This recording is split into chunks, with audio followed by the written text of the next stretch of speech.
नमस्कार साथियों, नमस्कार राजस्थान। मैं गोविंद मालविया आपका हार्दिक स्वागत करता हूं Azad RPSC academy unit of Azad group की ओर से।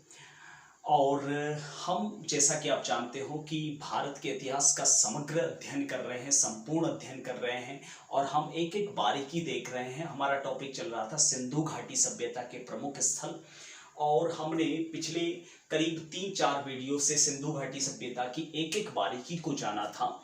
और हमने इससे पूर्व वीडियो में मोहनजोदाड़ो, हड़प्पा जैसे शहरों का वर्णन किया था, साथ ही साथ एरिया वाइज सारी सभ्यताओं के स्थलों को बांट के देखा था। तो उसी सीरीज को आगे बढ़ाते हुए आज हम चर्चा करने वाले हैं एक नए स्थल बनवाली के बारे में। शुरू करने से पहले एक छोटी सी मेरी रिक्वेस्ट है कि आपको अगर वीडियो पसंद आता है तो इसे ज़्यादा से ज़्यादा लाइक करें, शेयर करें, और कुछ कंफ्यूजन हो तो कमेंट करना ना भूलें। और पहली बार इस चैनल पे हो तो सब्सक्राइब ज़रूर करें। और अगर ये इस वीडियो पर पहली बार हैं तो आप इससे पूर्व वाले वीडियो देखें, ज़्यादा बेहतर समझ में आएगा आपको। जैसा कि आप जानते हो कि बनवाली हरियाणा में है। यह सिंधु घाटी सभ्यता का एक प्रमुख स्थल था। इस स्थल को लगभग करीब करीब 1973-74 के मध्य प्रोफेसर आर.एस. विस्ट ने खोजा था। आर.एस. विस्ट ने इसकी खोज की थी। ठीक है,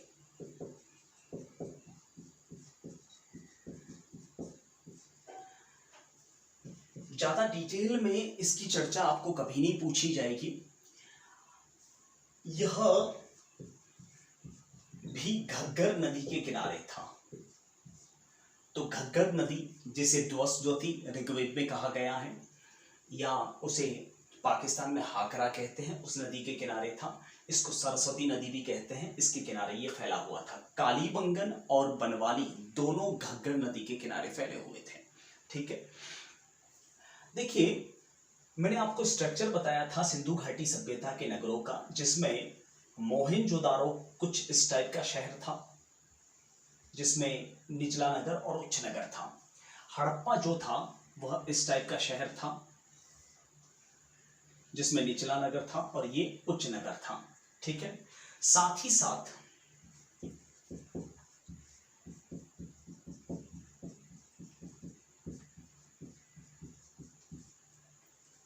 जो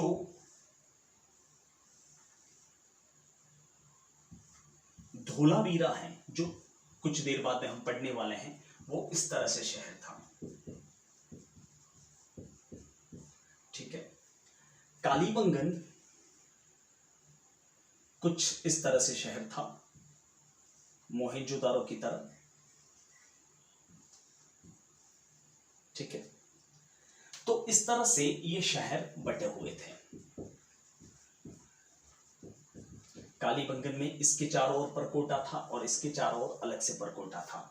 धोलावीरा में परकोटा नहीं था, लेकिन मोहनजोदाड़ो में इसके चारों ओर परकोटा था, इसके चारों ओर परकोटा था। हड़प्पा में इसके चारों ओर परकोटा था और इसके चारों ओर परकोटा था। इस तरह से बटे हुए थे। खैर,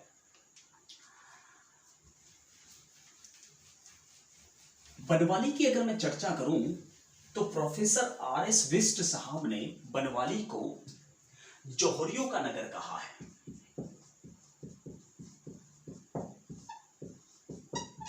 क्यों कहा है उन्होंने जौहरियों का नगर? उसका कारण सुनिए। कारण यह है कि बनवाली में जितने भी घर हैं, ठीक है, उन घरों में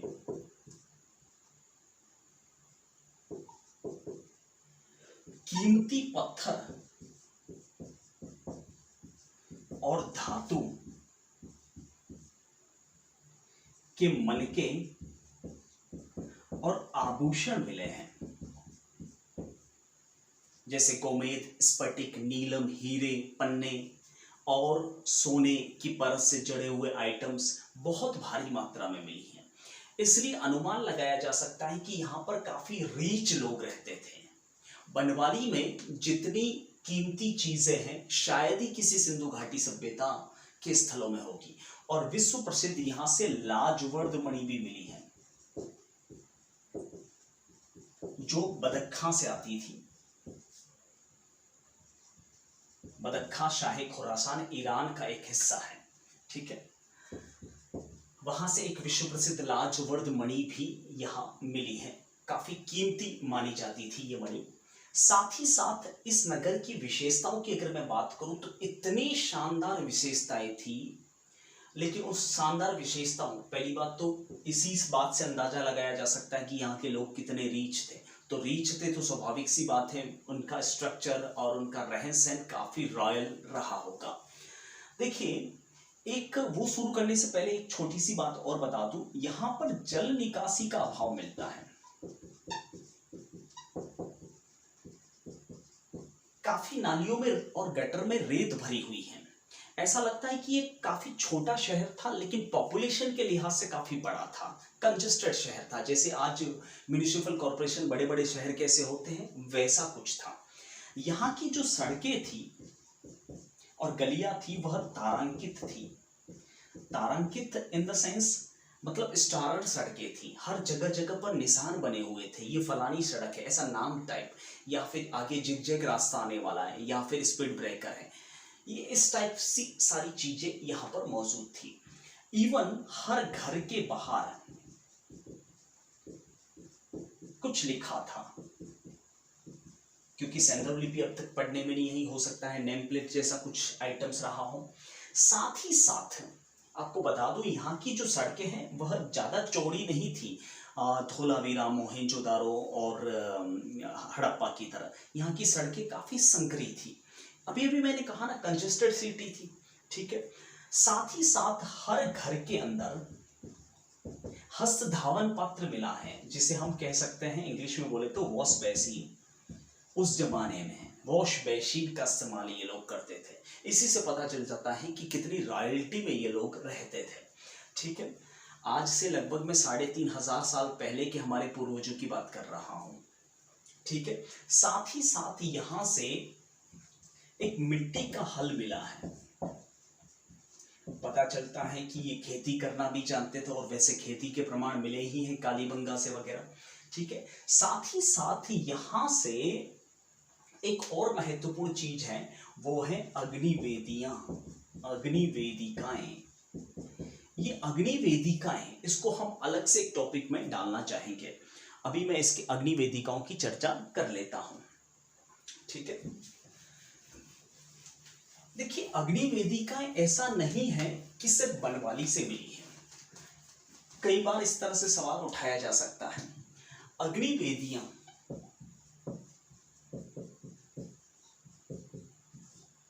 जिसे हम यज्ञ कुंड भी कह सकते हैं, यह 4 स्थानों से मिले हैं।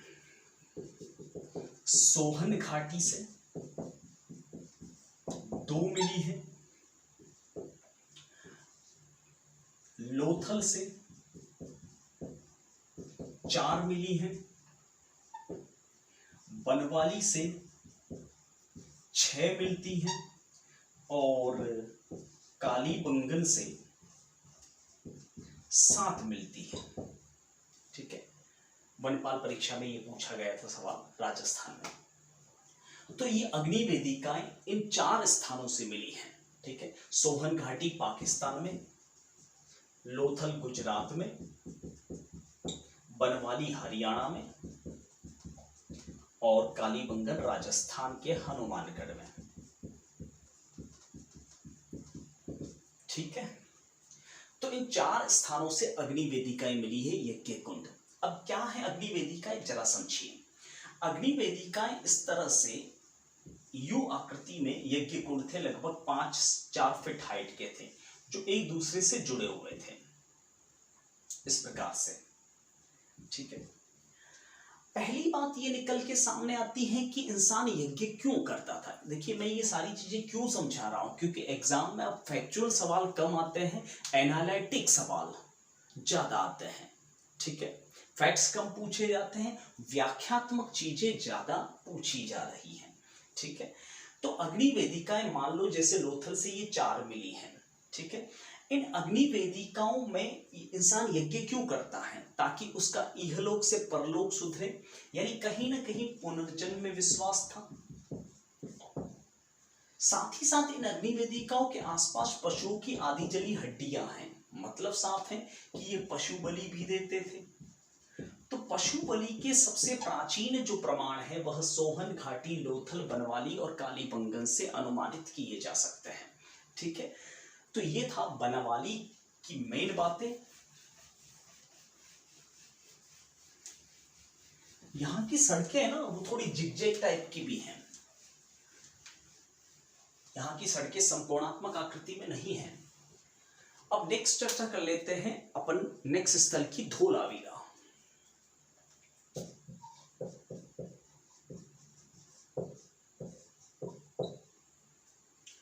धोलावीरा कच्छ गुजरात में अवस्थित है।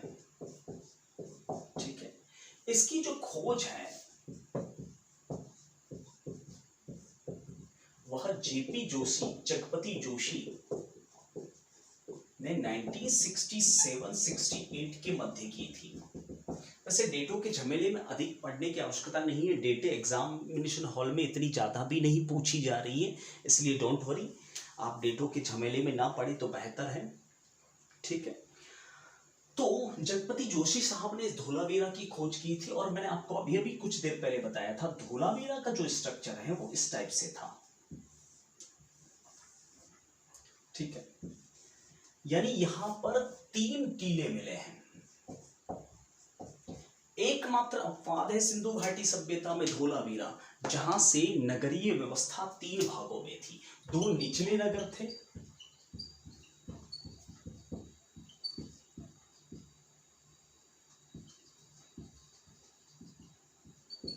और एक उच्च नगर जिसे गढ़ी या दुर्ग भी कहा जाता है।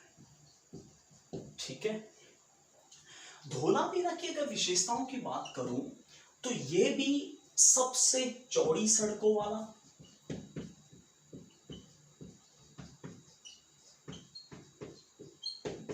पाकिस्तान में मोहनजोदारो है, लेकिन वर्तमान हिंदुस्तान में सबसे सुंदर, अगर मोहनजोदारो को ऐड किया जाए तो सबसे सुंदरता में मोहनजोदारो पहले नंबर पे आएगा। सबसे सुव्यवस्थित और उस काल के हिसाब से सबसे प्राचीन ये था। ठीक है, और सबसे बड़ा भी है, बड़ा स्थल। हालांकि सबसे बड़ा स्थल मैंने आपको राखीगढ़ी बताया था, लेकिन सबसे बड़ा राखीगढ़ी नहीं है, यह भी है। कारण किसी किसी पुस्तक में आपको राखीगढ़ी मिलेगा और किसी किसी पुस्तक में आपको धोलावीरा मिलेगा। कारण यह है क्योंकि यहाँ का जो स्टेडियम है इस नगर से काफी दूर है। ठीक है, इसलिए पुरातत्व विभाग है स्टेडियम को अगर इंक्लूड नहीं करते हैं तो यह माना जाएगा बनवाली के बाद में सेकंड सबसे बड़ा स्थल, और अगर स्टेडियम को इंक्लूड किया जाता है धोलावीरा के साथ तो धोलावीरा पहले नंबर पे आएगा। तो बस प्रश्न की प्रकृति देखकर आप उत्तर अटेम्प्ट करेंगे तो बेहतर होगा। अगर अंदर ऑप्शंस में धोलावीरा है सबसे बड़े में तो आप धोलावीरा करिए, और अगर ऑप्शंस में दे रखा है राखीगढ़ी तो आप राखीगढ़ी डेफिनेटली करिए, और अगर दोनों ही ऑप्शंस में हो इस कंडीशन में आप राखीगढ़ी करिए। ठीक है, तो यहां पर मैं स्टेडियम की बात कर रहा था। स्टेडियम सबसे बड़ा स्टेडियम यहां से मिला है, और ये स्टेडियम जो है मतलब उस समय का आप ईडन गार्डन समझ सकते हैं, तो शायद बड़े खेल भी होते थे यहां पर। ठीक है, साथ में सिंधव लिपि के सबसे बड़े अक्षर यहीं से मिलते हैं इसी स्टेडियम के ऊपर। ठीक है, तो ये विशेषताएं आपको पूछी जा सकती हैं। अब बात कर लेते हैं नेक्स्ट स्थल की।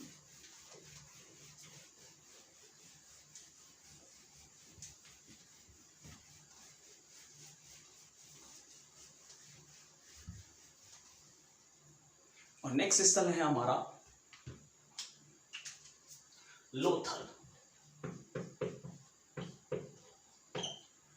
लोथल जो है वह अहमदाबाद से जस्ट नीचे गुजरात में है, सगरतवाल गांव में।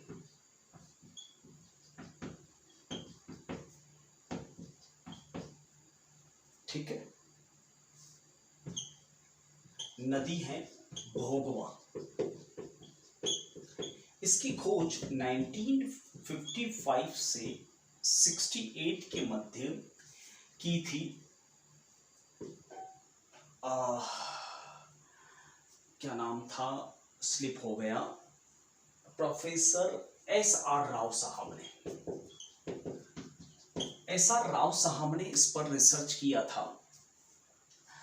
S.R. राव साहब ने इस लोथल के बारे में रिसर्च कर रखा था। लोथल वह सिंधु घाटी सभ्यता का एक बंदरगाह माना जाता है और यहाँ बहुत भारी मात्रा में विशेषताएं मिलती हैं। जैसे यहाँ की विशेषताओं की अगर मैं चर्चा करूं तो यहाँ से युगल समाधि, मैंने कुछ देर पहले बताया था, संयुक्त शवादान, युगल समाधि यानी X57 कब्रिस्तान। ठीक है, साथ में यहाँ पर मेसोपोटामिया की मोहर एंड फारस की खाड़ी की मोहर, मम्मी की आकृति, साथ साथ में चावल के दाने ओखलियों में, साथ साथ में यहां से कुतुबनुमा,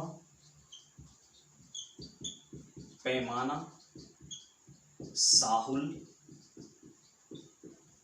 यूप चक्र,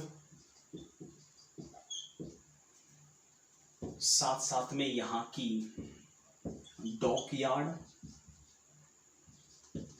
यानी जहाज गोदी,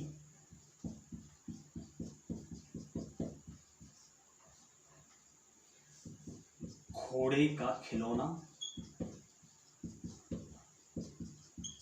ये महत्वपूर्ण चीजें यहाँ लोथल से मिली हैं। अगर आप चाहें तो एक बार इसका स्क्रीनशॉट ले लीजिए, फिर मैं आपको समझाता हूँ।